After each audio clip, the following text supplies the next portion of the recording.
RTO Kashmir की तरफ से आज एक एडवाइजरी आई है जिसमें कहा गया है कि ई रिक्शाज जो यहाँ एमए रोड पे चला करते थे, जहांगीर चौक से स्टार्ट होके वो डलगेट के जेके बैंक हेडक्वार्टर के पास पहुंचा करते थे और यहाँ से साथ ही साथ जो पैरेलली रोड चलता है जिसे रेसिडेंसी रोड कहते हैं, वहाँ से लेके हरी सिंह हाई स्ट्रीट तक जितने भी ई रिक्शाज हैं अब वो इन रोड्स पे नहीं चलेंगे। कारण, सबसे पहला कारण ये कि यहाँ पर कई सारे ऐसे इम्पॉर्टेंट स्कूल्स हैं, कई सारे इम्पॉर्टेंट इदारे हैं और यहाँ का फुटफॉल काफ़ी ज़्यादा रहता है, जिसके कारण घंटों घंटों यहाँ एमए रोड के ऊपर और साथ ही साथ रेसिडेंसी रोड के ऊपर ट्रैफिक जैम रहा करता था। और आपको साथ ही साथ ये भी बताते चलें कि जो ई रिक्शाज का कॉन्सेप्ट यहाँ आज से 2 साल पहले इंट्रोड्यूस किया गया था, एम और ऑब्जेक्टिव यही था, ये जो ई रिक्शाज है लास्ट माइल कनेक्टिविटी के लिए रास्ते पे डाले जाएंगे। यानी कि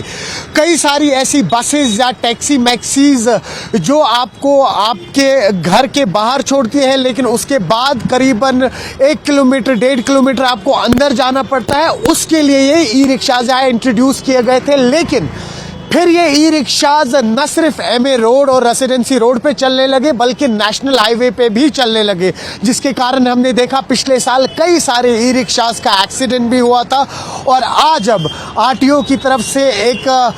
एडवाइजरी आई है। 13 तारीख को एक मीटिंग बुलाई गई थी आरटीओ कश्मीर की, जिसमें यह तय हुआ था कि ये ई रिक्शाज अब एमए रोड, डलगेट और जहांगीर चौक पे नहीं चलेंगे और वही साथ ही साथ रेजिडेंसी रोड से लेके हरी सिंह हाई स्ट्रीट तक नहीं चलेंगे। अब देखना ये होगा कि अगर ये ई रिक्शाज हालांकि अभी भी रास्ते पे चल रहे हैं, अगरचे इन्होंने आरटीओ की इस एडवाइजरी को नहीं माना तो इन पे किस तरीके का फाइन किया जाएगा और साथ ही साथ जो इनकी एसोसिएशन है क्या उनकी तरफ से भी किसी भी प्रकार की रिटेलिएशन होगी, क्या उनकी एसोसिएशन आरटीओ से मिलेगी या नहीं, वो भी आने वाले दिनों में ही पता लगेगा। न्यूज़ 18 के लिए एमए रोड से अयूब खान के साथ में सरोज कफी।